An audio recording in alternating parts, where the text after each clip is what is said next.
La columna vertebral, hoy domingo. Somos muchos en este salón. Hay más de 8 millones de personas, aunque usted no lo crea, porque con quien vamos a conversar es alguien que ha convocado a 8 millones de colombianos. Tiene esa virtud y tiene un defecto. Bueno, varios, todos tenemos defectos, pero tiene uno grandísimo, siempre llega tarde. ¿Por qué llega tarde a todas partes, Gustavo? Esto debió empezar hace media hora. Porque hay una agenda agitada. Hay una agenda agitada. Y se va corriendo. Bueno, ha sido muy interesante en estos días el rumor que se esparce en las redes sociales y también en la sociedad colombiana a propósito de lo que algunos imaginan como la centroizquierda. Y usted en una conversación privada que tuvimos hace unos días le puso otro nombre, hablaba del liberalismo progresismo. ¿Qué se imagina usted con eso de la centroizquierda? A ver, digamos, el término ha sido usado antes, y bastante antes de que apareciera este siglo, básicamente por gente de izquierda que quiere ir transitando hacia la derecha. ¿Y usted quiere transitar hacia la derecha? Muchos lo han hecho, ¿no? José Obdulio Gaviria es un caso típico. Y entonces, digamos, no Ese es un ejemplo trágico. Él me habla de Marx y todas esas cosas como si yo hubiera sido militante del Partido Comunista y él sí fue. Y no de la línea Moscú, sino de la línea Pekín. Pero digamos, confunde el concepto con lo que hoy se pretende.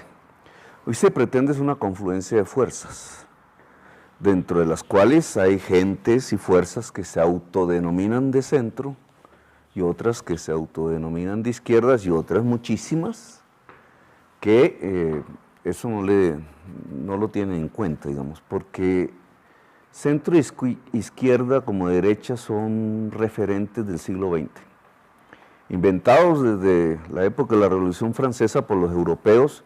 Los europeos han manejado su política así, izquierda, derecha, pero no es propiamente unos términos que se ajusten a la realidad latinoamericana y menos a la colombiana. Y creo hoy que menos a la mundial, porque el mundo, vamos a poner un caso, la señora Merkel, que bajo esos prismas, esos filtros sería de derecha, ¿cierto?, tiene una serie de programas relativos al cambio climático que uno no la pondría en la derecha. Comparado Trump con la señora Merkel, hay una distancia enorme. Bueno, comparado Trump con el propio Biden, o inclusive Biden con la candidata Hillary, o con Bernie ahora. Pero ¿qué es lo que divide, digamos, un Trump de una Merkel?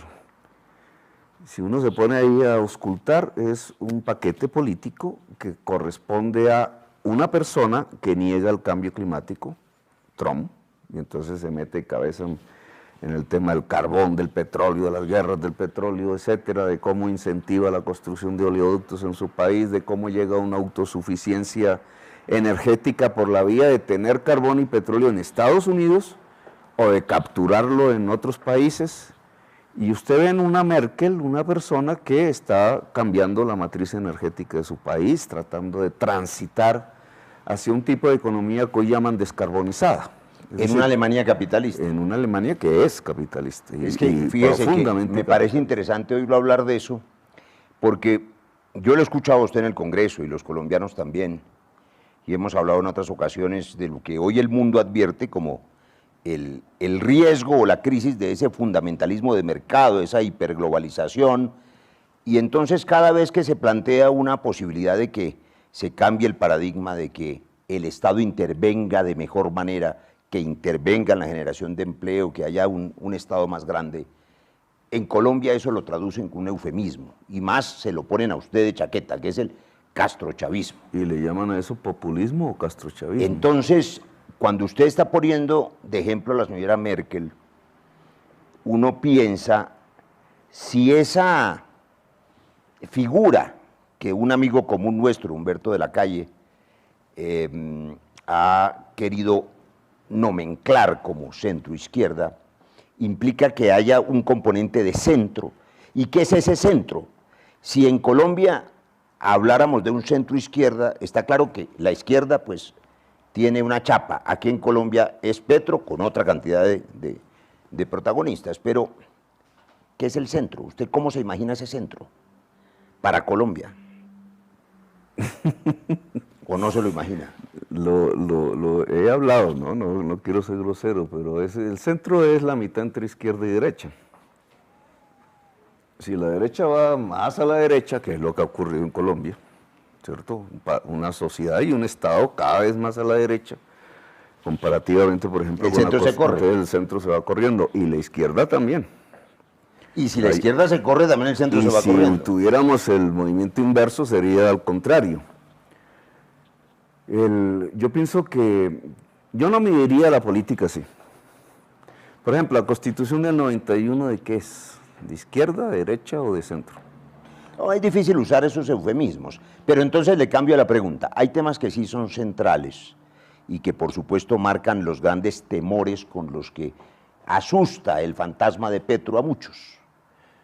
La propiedad privada, las reglas seguras, la seguridad jurídica para la inversión nacional y extranjera, el estímulo al capital para que pueda producir en manos privadas, frente a la estatización absoluta que algunos imaginan como un gran riesgo. Esos elementos, digamos desde el punto de vista del liberalismo económico, no político, son elementos que Petro, ese hombre que sacó 8 millones de votos, está dispuesto a adoptar, o los tiene ya adoptados, el asunto de la propiedad privada, de las reglas de juego claras, de la seguridad jurídica. Pongámoslo en una pregunta más, digamos, más simple. ¿Nosotros vamos a acabar el capitalismo? ¿Pretendemos acabar el capitalismo en Colombia? Y entonces ahí viene una discusión. ¿Y cuál es el capitalismo en Colombia? ¿Cierto? Porque tendríamos que preguntarnos eso. ¿Qué es el capitalismo en Colombia? Yo lo encuentro, si uno va por los barrios de Bogotá y llega a Puente Aranda o la Alquería, los Alcázares, donde yo me crié, que eran casas grandotas, digamos, de familias grandes, y han quedado ahí. ¿En los Alcázares? Sí, entonces se van transformando en talleres, como en fábricas, que es como la verdadera economía bogotana. Lo mismo se encuentra en Bucaramanga. Y entonces ese es un capitalismo. Ahí hay un señor que es el dueño de eso, que es el dueño de las máquinas, 2 o 3, a veces los trabajadores, alguno es familiar de él, a veces todos. Y esos son los trabajadores, las trabajadoras. Y ahí hay un capitalismo. Ese capitalismo es el que tiene el poder. Usted no ve a esos señores y señoras, por ejemplo, todas esas señoras del madrugón de San Victorino, que son, si uno mira económicamente, son capitalistas, pero no tienen el poder. A duras penas tienen crédito, tienen que ir al gota a gota y las ahorcan. Ese capitalismo no está en el poder hay otra cosa. Entonces cuando se pone uno a escudriñar, que es lo que yo he hecho siendo parlamentario, qué es lo que hay en el poder en Colombia, usted no encuentra a los capitalistas de Colombia, los reales, que son esos señores y esas señoras. Usted encuentra pues un banquero que engorda con el Estado. O sea, es más comunista ¿para dónde? Bueno, a Bolívar lo regañaron por decir una cosa parecida, porque realmente no es comunista, es simplemente una especie de parasitismo de los recursos públicos, no de los recursos privados. Entonces vive, claro, un gobernante con una firma le pasa 300.000 millones, como acaba de suceder en la pandemia, y el tipo de ahí saca por lo menos 150.000 millones de utilidad. Trabajó, sembró una mata de yuca, hizo alguna camisa, nada. Desencajaron 9 billones y se ganaron 400. Que es una riqueza, medida en dinero, es una riqueza que ponen otros, que son esa señora del San Victorino, el señor de los Alcázares, los zapateros de Bucaramanga, los cafeteros, como sucedió durante todo el siglo XX, que trabajan. Y le pongo otro ejemplo muy cercano a su reflexión. Las EPS, que todos las leemos como una utilización privada del derecho a la salud, finalmente viven es del capital público, porque la cápita son recursos de los colombianos. Dinero público. Los tipos son administradores del recurso público. O las empresas de aseo, en mi caso de Bogotá, entonces, ¿cuál era la riqueza de esas empresas de aseo? Lo que pagan los usuarios. Que le costaron un problemita, que ¿no? me costaron la alcaldía un rato. Entonces, digamos... Usted sabe que esos señores que estaban detrás de eso se compraron un pedacito de Electricaribe hace unos días, ¿no? Sí, señor. Se los regaló Duque. O sea, siguen haciendo negocios. Siguen haciendo negocios con el Estado. Entonces, y claro, cada vez son más ricos porque eso no, ellos no tienen fondo, digamos, una codicia ilimitada. Y usted va viendo una sociedad terriblemente desigual que comparativamente con un país capitalista como Alemania o Japón o Estados Unidos incluso, es absurdamente desigual. Y entonces, si uno se pone a ahondar eso en teoría y cosas, pues lo real es que en el poder no hay un capitalismo. En el poder hay un rentismo, es un concepto diferente, es más derivado del feudalismo y la premodernidad. Entonces, grandes hacendados que no siembran una mata de yuca en sus tierras. ¿De dónde vienen esos dineros? Pues ya sabemos que muchos vienen es del traqueteo y del lavado despojo de dólares. O el tubo, que es la más fácil, porque tenemos una élite política vaga, como dice la Cabal, vagos. Entonces, ¿qué? Lo más es un taladro que abra un hueco y ahí hay carbón, petróleo, métanlo en un tubo y después viene el chorro de dólares y se lo roban. Más la especulación financiera. Eso va a los bancos. Entonces, digamos, eso no es un capitalismo.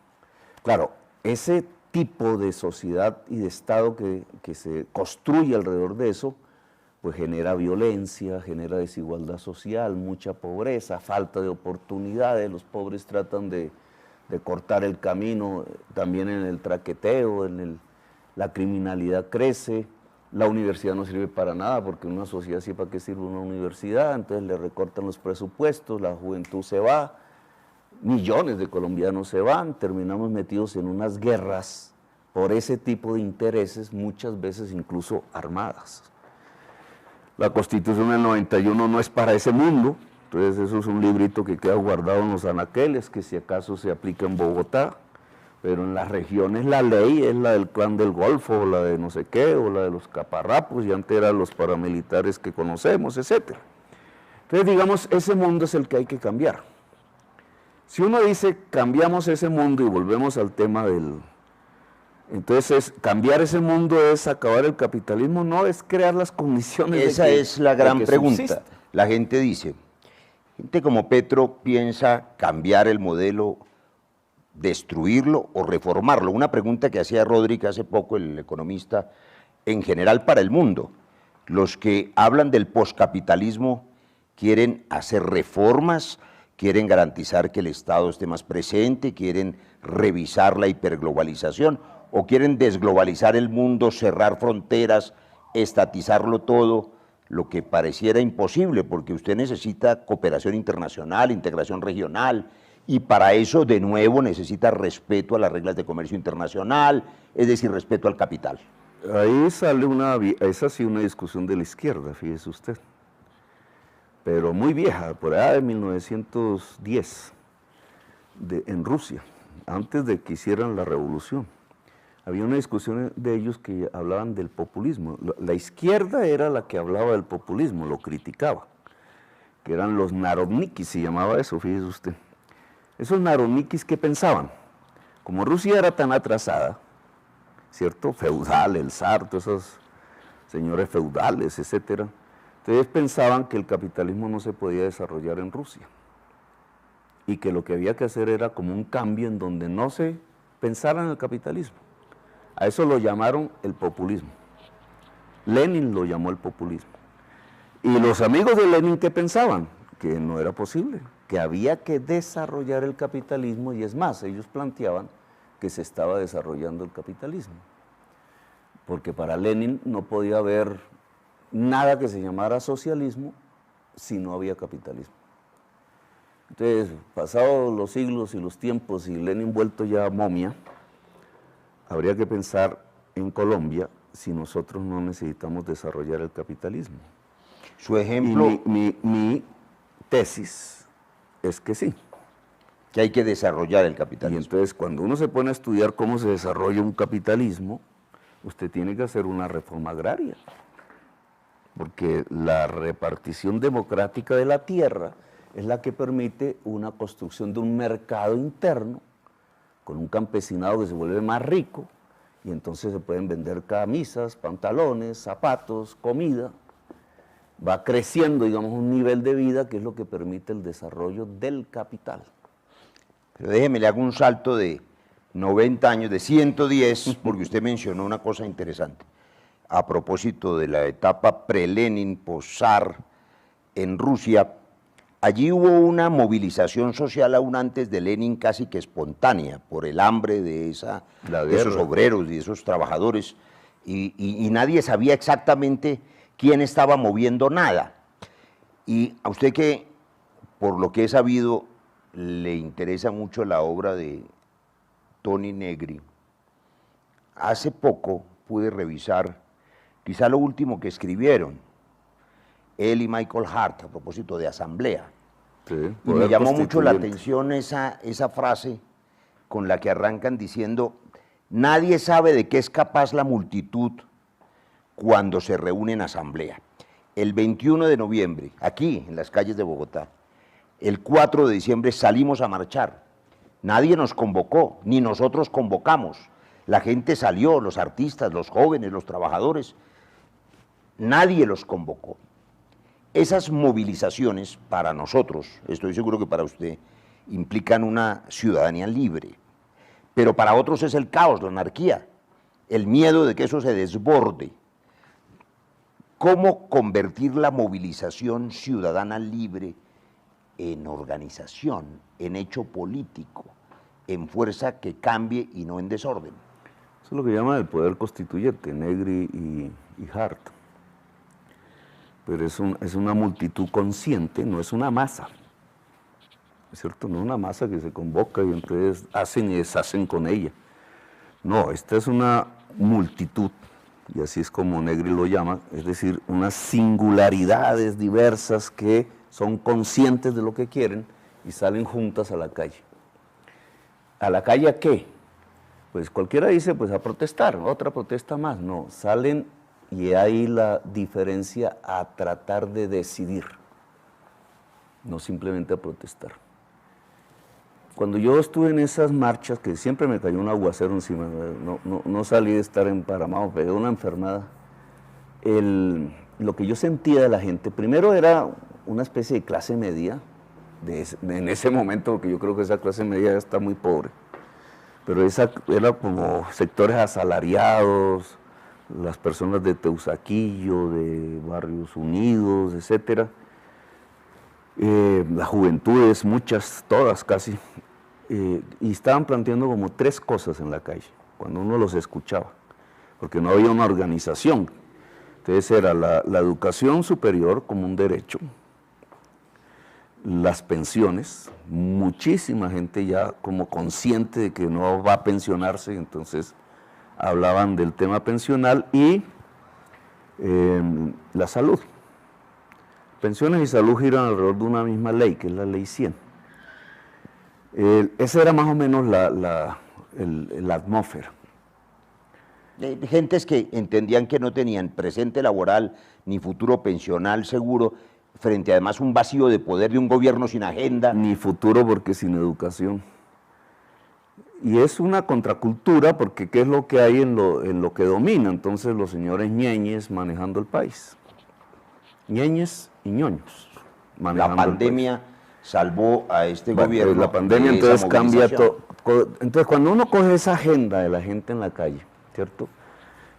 Y quisiera ayudar a que se volviera una realidad, que no se puede hacer sin la gente, porque si no, no hay política, no es un capricho de una persona, pero si uno quisiera que eso se volviera realidad, pues ahí hay una agenda que no es acabar el capitalismo, pero tampoco es mantener el neoliberalismo, que son conceptos diferentes. Cuando se habla de capitalismo se habla de cómo se produce y se consume. Cuando se habla de neoliberalismo es una forma de regular ese capitalismo, que básicamente es desregularlo. Y cómo concentrar también. Que es pavorosamente desigual. Cómo concentrar riqueza. Hay capitalismos socialdemócratas, hay capitalismos neoliberales, hay unos más salvajes, otros menos salvajes, y ahora se intenta uno que regule la depredación sobre la naturaleza. Pero mire, usted mencionaba ahora una cosa, Gustavo, en la que tenemos una diferencia. Esa movilización, esa multitud de la que habla Negri, y otro día hablamos de Negri y esa historia, usted la llama una multitud consciente, o él la llama una multitud consciente. Inclusive le dan la expresión constituyente, de que es capaz de constituirse en algo. Constituir. Y pareciera que esas multitudes son más masas que multitudes en verdad, y que son fácilmente manipulables por las emociones. Es un poco la tesis de las emociones políticas de Martha Nussbaum, y en verdad con siglo XXI y todo, muy profesionales, los compañeros míos universitarios, gente marchando, la emoción que los conmueve, la rabia o el odio o el entusiasmo o la esperanza, tiene más de corazón que de razón, y entonces hay un riesgo. En el otro extremo, Álvaro Uribe Vélez viene hace años intentando mover el país con lo que llama el estado de opinión, una democracia refrendataria, plebiscitaria, donde los derechos de las minorías, que son contramayoritarios por naturaleza, corren el riesgo de que las mayorías los aplasten en un referendo. Hace poco, hace unos días, el Centro Democrático volvió a proponer que hubiera referendos para anular los fallos de la Corte Constitucional. ¿Eso no se parece un poco a esa tesis suya de que ese poder constituyente permanente, movilizado, es el que toma las decisiones? ¿No es eso un caudal que puede, digamos, desbordarse y arrasar? Si es consciente, la palabra conciencia es, pues filosóficamente, es ser para sí, ¿no? No ser en sí. La pasión es ser en sí, que siento. Ser en sí, independientemente de que piense. Pero ser para sí es no solamente la pasión, sino la reflexión. Y discúlpeme ahí la filosofada, pero en concreto conciencia es eso. Conciencia es algo más que lo que uno siente. Y cuando usted coge el uribismo en Colombia es pura pasión. Incluso una pasión que no es positiva, sino que es negativa, es una pasión contra la FARC. Entonces, sí, contra el enemigo. Todos contra es la tesis del fascismo de Carl Schmitt, un enemigo externo o interno. Que es de la derecha. Pero voy a recoger su palabra. Mueves pasiones sin razón, porque el culpable de los males de Colombia fue la FARC. Pues, si se pone uno a razonar y a explorar la realidad colombiana, pues se encuentra una responsabilidad, pero no es la responsabilidad histórica. Desde el siglo XIX, el problema de la tierra, pero voy a usar esa palabra suya para algo que le va a gustar.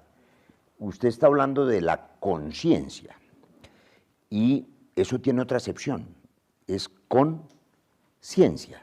Sí. Hemos hablado muchas veces de razón. Cómo esa extrema derecha, también el populismo de izquierda, que apela a la emoción, descree de la ciencia. No quiere saber nada sino de lo imaginario, de lo divino, de lo que permite a la gente ser conducida sin que piense mucho si va hacia el abismo, la ciencia. Y ahí, para no ser muy aburridos, no lo dejo ir en estas conversaciones breves sin algo que también le he oído muchas veces. El centro de cualquier propuesta de productividad, de competitividad o de reinvención del capitalismo, ahora que me quedo más tranquilo que no se va a destruir, es la educación, la ciencia, la tecnología. Es una economía basada en eso. Que es el mismo desarrollo del capitalismo, ¿no? Si se sale uno de Colombia un poquito, donde el capitalismo no es poder propiamente dicho, y se va a donde sí está, en el poder. Entonces vamos a poner Japón, o vamos a poner Shanghái, o vamos a poner Berlín. Estados Unidos se vuelve más complejo. Ese capitalismo, ¿cómo es hoy? Hoy, ya no en esa época, hoy. Hoy es un poco de gente incluso que no va a una fábrica, no va a un taller, sino que está en red usando el cerebro. Entonces el medio de producción fundamental, la fuerza de trabajo fundamental es el cerebro.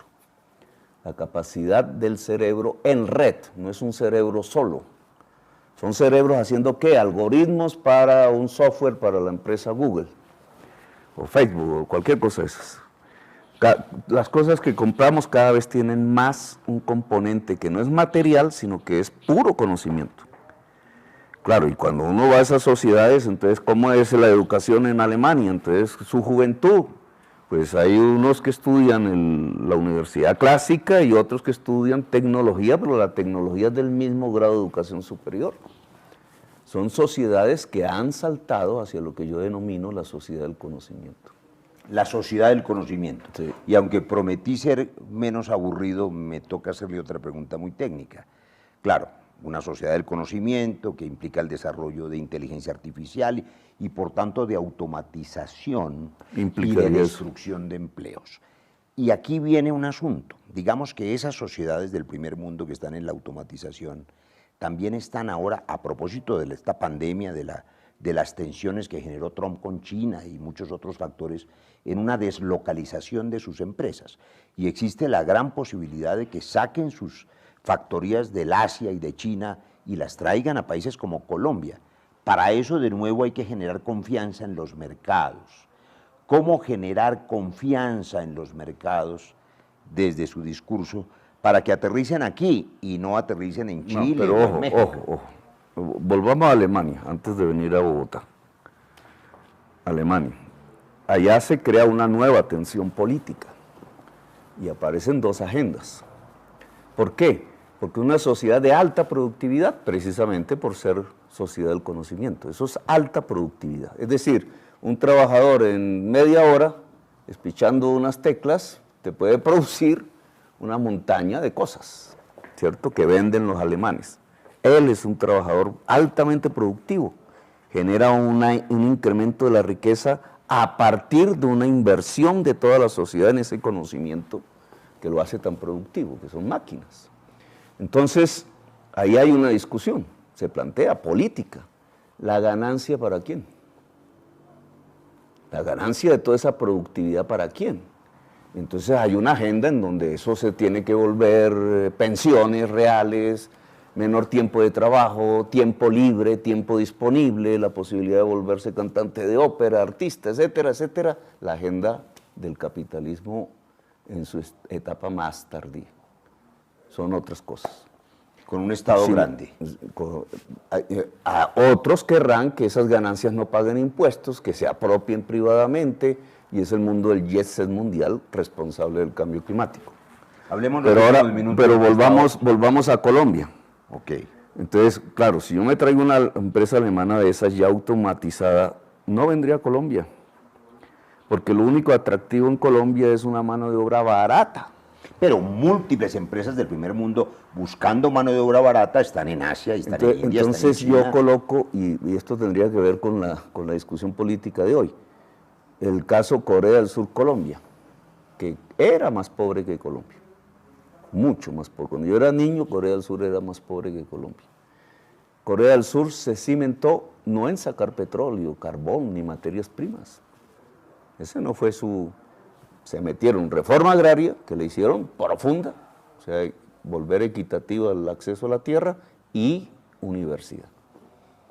Y así hizo Singapur y todos esos países. Conocimiento. Y el conocimiento primero pirateaban, medio mal hecho, y Corea del Sur es muchísimo más rica que Colombia hoy. ¿Qué es lo que ha hecho América Latina en manos de la derecha, que usted llama, y de la izquierda? Nada, sacar petróleo y carbón. Mire Venezuela. Incluyendo Maduro. Y mire Colombia. El uribismo colombiano, ¿qué hace? Sacar petróleo y carbón y otras vainas no contables. ¿Y qué hacen en la izquierda venezolana? Sacar carbón, sacar petróleo, punto. Y eso nos hizo ricos. Eso nos metió en una crisis. Una economía extractivista que no funciona. Entonces, no es tanto como la empresa alemana automatizada va a venir a Colombia, que no va a venir, sino cómo elevamos la sociedad colombiana a una sociedad del conocimiento para ser interesante, ahí sí, No solamente que la empresa alemana venga, sino que nosotros hagamos ese tipo de empresa. Yo creo que usted tiene razón, sin embargo, tenemos una diferencia en el tiempo. Una sociedad del conocimiento que hay que construir va a tardar, y va a tardar décadas. Y hay que empezar ya. Son décadas, pero en esta pandemia necesitamos generar empleo no dentro de 30 años, sino ya. Y yo sí creo que hay que atraer la inversión extranjera, esa misma, y hay que generar esa confianza. Pero no los aburramos. Yo le prometí en los últimos minutos que hablemos un poquito de política. Hay una persona que yo considero un liberal integral, en el sentido colombiano, un hombre de una gran conciencia social, a quien yo aprecio mucho, que se llama Humberto de la Calle Lombana. De la Calle ha escrito en los últimos días varias columnas, invitando a una cosa que parece apenas sensata, pero que otros pues descreen, y es que no se puede lograr ningún propósito de unidad para relevar este gobierno, que creo yo muy malo, con vetos. Y específicamente ha dicho que es esa vaina de vetar a Petro. Pueden opinar distinto. Usted y yo tenemos opiniones distintas sobre mucha cosa, pero de la Calle dice, ¿qué es eso de los vetos? ¿Por qué hay vetos? Vetos de Fajardo hacia Petro, de Robledo hacia Petro. ¿Eso es irreversible? ¿Qué les pasa cuando todo el mundo dice hay que construir un proceso de unidad? Porque Colombia merece, bueno, no solamente cambiar de gobierno, merece un gobierno. Es que aquí hay desgobierno total. ¿Por qué los vetos? Los vetos es por la agenda. En el caso de Robledo es pasión, pura, simple, digamos. Pero en el caso de Fajardo no. En el caso de Fajardo es la agenda política. Cuando estábamos hablando de esto de conciencia, de la razón, y claro, en la política hay que combinar la pasión y la razón, la conciencia, la ciencia. Entonces, hay una agenda que proponer, ¿cierto?, para la Colombia de hoy. La sociedad del conocimiento, ¿cómo comienza? Pues con que la juventud de hoy pueda acceder a una universidad. Pero Fajardo habla de eso. Es más, es de lo único que habla, me parece. Sí, por ejemplo, recientemente dijo, propongo que parte del erario se vaya a subsidiar estudiantes de estrato 1 y 2. Entonces uno dice, ¿dónde están los estudiando los estudiantes de estrato 1 y 2 hoy? Entonces no están en la nacional. Si acaso en Bogotá, en la distrital, una parte. En general, no están estudiando. ¿O me equivoco? Pero además hay y una minoría está en unas universidades de garaje, no el estrato 1, el 2, medio el 3, una universidad de garaje. Entonces, no puede hacerse un subsidio a un estudiante que no está en la universidad. Entonces, si ese es un subsidio a la universidad de garaje, esa es una agenda, digamos, una propuesta. Claro, si nosotros proponemos saltar el presupuesto para la educación pública, entonces es otra propuesta diferente. Inclusive si no subsidiaran la de garaje, aún la propuesta de subsidiar en buenas universidades privadas a estudiantes meritorios pobres es recoger dinero público para la universidad privada. Los que nos formamos en la universidad pública, yo orgullosamente estudié en la Nacional, en la Universidad del Valle, entiendo que es allí donde hay que acrecentar la capacidad educativa. Si crece la nacional, crece la distrital, crece la Universidad del Huila, etcétera, se puede incluir a la juventud colombiana en la educación superior. No necesitas el subsidio, es simplemente fortalecer la universidad gratuita. Porque además es donde se genera más debate, ¿no? De todas maneras, lo privado es privado, universidades muy buenas, la Universidad de los Andes es una gran universidad. Que nadie los va a cerrar, ni los va a molestar. Y se necesitan. Claro. Pero la universidad pública es otra cosa. Pero fíjate que no es solo la agenda, Gustavo. A ver, seamos francos, que aquí no nos van a oír sino unos cuantos miles. Seguramente la diferencia es la agenda. Pero usted tiene clavada la espada de la crítica en Claudia López. Le da garrote por la mañana, por la tarde, por la noche. Y Claudia López es una expresión también, digamos, de la política alternativa. Claro, es otra cosa, uno puede hacer cualquier otro diagnóstico, pero lo cierto es que no es de la clase política tradicional, ha denunciado los gamonalatos corruptos, ha denunciado los temas del narcotráfico, y le tocó gobernar Bogotá como a todos los alcaldes de la ciudad capital, con un gobierno nacional que centralizó los recursos y descentralizó los problemas. Y está haciendo lo que puede, y creo que se le ve gobernar en las calles. ¿Por qué le da tanto garrote a Claudia López usted? El problema es de Peñalosa. No es que Bogotá no tenga plata, Bogotá es una ciudad fuerte presupuestalmente. Casi que uno puede hacer cosas, pues yo fui alcalde, sin pensar en el gobierno. Nosotros podríamos hacer el metro subterráneo sin el gobierno, pero se necesita mucha audacia política y social para eso, y el Consejo no da para tanto. Pero, respecto a la pandemia, o sea, si usted deja de meter el dinero en Transmilenio, usted puede tener la renta básica en Bogotá y garantizar la cuarentena. Si usted restituye el modelo preventivo, porque ya existía en Bogotá 7 millones de consultas al año, 2015, usted hubiera podido encapsular, ¿qué día se burlaban porque usaba la palabra encapsular el cerco epidemiológico? Sí, como en Nueva Zelanda. Claro, y ha funcionado en muchísimos países. Bueno, pero eso es Peñalosa, pero usted le casca a Claudia, Gustavo. Porque es Peñalosa, pero vamos al tema de la agenda. Es que el problema con Claudia, y lo mismo sería ahora en una discusión con lo que usted llama centro, ¿qué es? Una agenda. Entonces, en el 2018 yo propuse un acuerdo sobre un programa. Ahí todo el mundo me dijo que no, incluida Claudia. Y al final no se hizo. Y resultó lo que sucedió. Duque ¿Qué es este gobierno malísimo? Bueno, después vino las elecciones locales y yo propuse un acuerdo programático con Claudia. Es más, de la reunión salí absolutamente convencido de que se había hecho y que mi siguiente paso era anunciar mi voto por Claudia, porque hablamos del metro subterráneo, de esto que es el aumento sustancial de la cobertura de la educación superior para la juventud, que en Bogotá se puede financiar con recursos propios, en otras regiones no. Logramos, se hizo ese acuerdo y ella lo rompió públicamente. ¿Por qué? Ahora voy a expresar mi tesis, pero no estoy muy seguro. Si se rompe un acuerdo, no es la pasión lo que nos debe llevar a votar a Claudia Amparo, porque sí, porque se viste blue jean, no. Se rompió el acuerdo. ¿Se podría rehacer el acuerdo? Sí, hubo una oportunidad, plan de desarrollo. El plan de desarrollo es prioridad de los recursos a Transmilenio, troncales de Transmilenio, que va contra el cambio climático, que es la idea peñalosista de la ciudad, que ha vendido muy bien y hasta ahora Bogotá gira alrededor de eso. Mientras eso sea así, no hay puntos de contacto. Nosotros estamos pensando ir a la oposición, no porque nos caiga mal Claudia, a mí me cae bien, yo creo que le caigo mal a ella, pero a mí me cae muy bien.